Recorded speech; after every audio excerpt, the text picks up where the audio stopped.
नमस्कार, मैं हूं कमरुद्दीन। WKH न्यूज 24x7 में आपका स्वागत है। आइए रुक करते हैं आज की खबरों पर। लखनऊ शहर में धड़ल्ले से नीम हकीम लोगों द्वारा संचालित हो रही अवैध क्लिनिक एवं नर्सिंग होम की खबर की पुष्टि करने के लिए सीएमओ लखनऊ कार्यालय पहुंचे।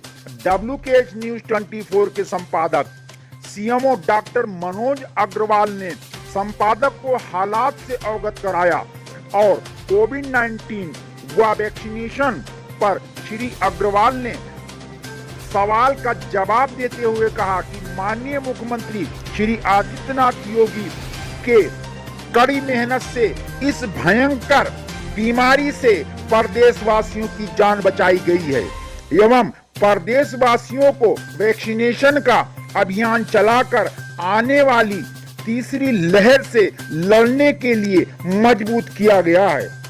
स्वतंत्रता दिवस के मौके पर सीएमओ ने सभी देशवासियों को बधाई भी दिया। सर, स्वतंत्रता दिवस के मौके के ऊपर अपना परिचय के साथ देशवासियों को क्या संदेश देना चाहते हैं सर?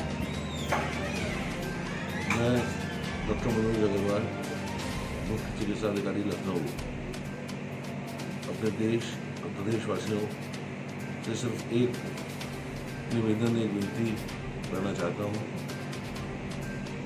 जिस प्रकार पूरे देश ने एकजुट होकर पिछले 2 वर्षों में कोरोना के संकट से देश को विजय दिलाई है, जिसमें हर भारतवासी एक दूसरे के साथ कंधा से कंधा मिलाकर खड़ा था, उसी तरह से देश के विकास में कंधे से कंधा मिलाकर अपना योगदान करें। सर, दूसरी चीज़ मैं जानना चाहता हूं कि जैसे कल के आंकड़े से देखा जा रहा है कि हमारे देश में फिर कोरोना डेवलप कर रहा है, इसके बारे में क्या प्रिकॉशन के बेस के ऊपर कहना चाहेंगे आप? हमारे यशस्वी मुख्यमंत्री जी के दिशा निर्देशों में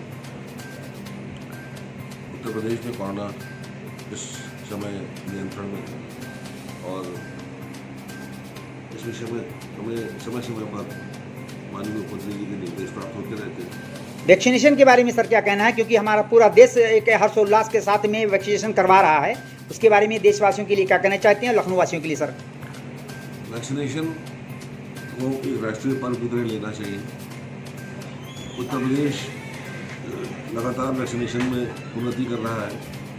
पिछले बिग राउंड में भी हम लोग पूरे देश में अव्वल रहे थे और ऐसी उम्मीद है कि जन सहयोग से हम लोग 100% वैक्सीनेशन को बहुत जल्दी ही उस लक्ष्य को प्राप्त करेंगे। वहीं समाज के निर्बल लोगों को सही उपचार के लिए निःशुल्क डिस्पेंसरी का ओसामा तलहा फाउंडेशन द्वारा Islamic centre of India Aishbagh Lucknow में संचालित संगठन के बारे में मौलाना खालिद रशीद ने रोशनी डालते हुए देश के सभी लोगों को स्वतंत्रता दिवस की बधाई देते हुए कहा कि कोविड की तीसरी लहर से सबको सतर्कता के साथ वैक्सीनेशन करवाना चाहिए।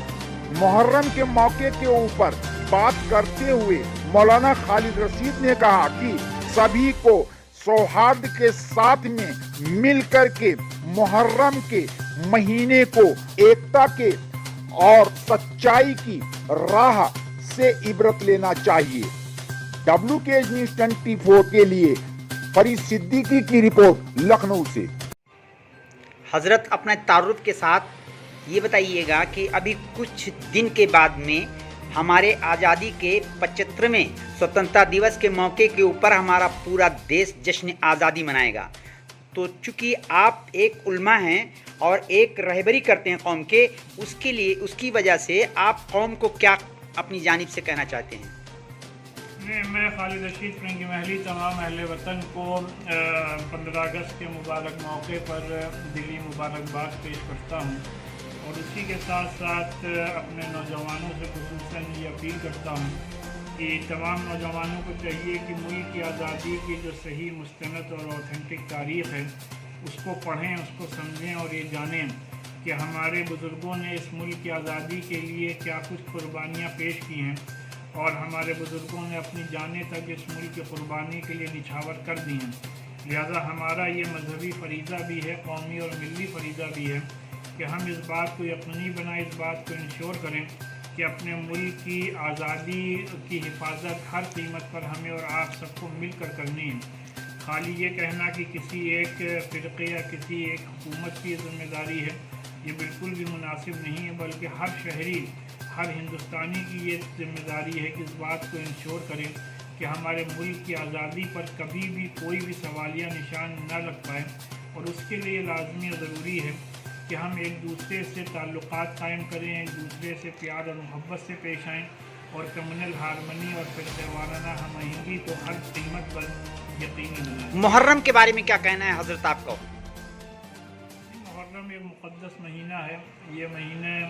ये इस महीने में जहाँ इस्लामी साल का आगाज़ होता है, वहीं इस महीने की पहली तारीख़ को हज़रत उमर रज़ी अल्लाह ताला अन्हु शहीद हुए और इस महीने की 10 तारीख़ को हज़रत हुसैन रज़ी अल्लाह ताला अन्हु शहीद हुए।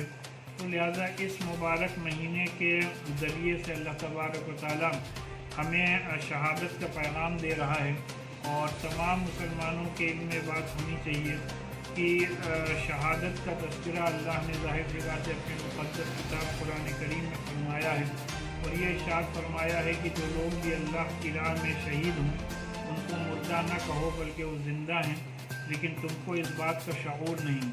बहरहाल मुहर्रम का बुनियादी पैगाम ये है कि हमारे बुज़ुर्गों ने इस मिल्लत के लिए, इस मज़हब के लिए जो कुर्बानियाँ पेश की हैं और कुर्बानियों को याद करें और हर कीमत पर अपनी नबी पाक सल्लल्लाहु अलैहि वसल्लम की लाई हुई शरीयत के मुताबिक अपनी ज़िंदगियाँ गुजारें। हज़रत एक चीज़ जानना चाहते हैं कि जैसे उसामा तलहा नाम करके एक जो है वेलफेयर क्लिनिक आपके इदारा से जो है चालू किया जाता है और जिसमें इसमें कौम के लिए और लोगों के लिए एक वेलफेयर पे क्लिनिक चलाया जा रहा है, तो इसके बारे में क्या कहना आपका? नबी पाक सल्लल्लाहु अलैहि वसल्लम ने अपनी सीरत मुबारक के ज़रिए से हमें पैगाम दिया है कि अल्लाह ने हमें जिस लायक भी बनाया है हम ज़्यादा से ज़्यादा खिदमत खल्क़ पे काम करें और इंसानों को अपनी ज़ात के ज़र से मुस्तफ़ीद करें, फ़ायदा पहुँचाएँ। लिहाजा परवीन तलहा साहबा ने अपने भाई उसामा तलहा के नाम से ये तलहा दवाखाने का आगाज़ किया है, जो कि हमारे यहाँ इस्लामिक सेंटर ऑफ इंडिया में डेली इसमें MBBS डॉक्टर बैठते हैं और शाम को 5 बजे से 8 बजे तक ये क्लिनिक खुला रहता है। इसमें पेशेंट को देखना, उनको एग्जामिन करना और तमाम दवाएं भी पेशेंट्स को मुफ्त में मुहैया कराई जाती हैं। और ये दवाखाना यहाँ कोविड के शुरू होने से पहले ही शुरू हो गया था और इससे हज़ारों की तादाद में लोग आज तक मुस्तफ़ीद हो चुके हैं और उम्मीद है कि इंशाअल्लाह ये हमेशा जारी रहेगा। जैसा कि हज़रत कोविड-19 का सिस्टम अब बढ़ने लगा है देश में, कल के आंकड़े के मुताबिक अगर हम लोग बात करें तो कोविड हमारे देश में बढ़ रहा है, तो उसके लिए क्या करना होगा, क्या आप कहना चाहते हैं इस सब्जेक्ट पर? देखिए, डॉक्टर्स और साइंटिस्ट बहुत पहले से कह रहे हैं कि अपने मुल्क में थर्ड वेव आएगी और थर्ड वेव कहीं ना कहीं दस्तक दे चुकी है। इस नुक्ते नज़र से हमें और आपके चाहिए कि जो कोविड एप्रोप्रिएट बिहेवियर है उस पर अमल करते हुए मास्क है, सोशल डिस्टेंसिंग है, उसका पूरा वैक्सीनेशन के बारे में क्या कहेंगे हज़रत आप? वैक्सीनेशन ही वो वाहिद तरीक़ा है जिससे कि हम इस बीमारी से महफूज रह सकते हैं और तजुर्बे ने भी इस बात को साबित किया है कि जो लोग दोनों डोजेज लगवा चुके हैं उन पर थर्ड वेव का असर नहीं हुआ है। लिहाजा हमारे यहाँ इस्लामिक सेंटर में भी पिछले 3 महीने से ये वैक्सीनेशन कैंप चल रहा है। मेरी सबसे यही अपील है कि जल्द से जल्द अपना और अपने घर वालों का वैक्सीनेशन ज़रूर करवाएं। शुक्रिया हज़रत। आज के लिए बस इतना ही। देखते रहिए WKH न्यूज़ 24/7। नई सोच निष्पक्ष आवाज़ के साथ देखिए और जानिए देश दुनिया के हालात। नमस्कार।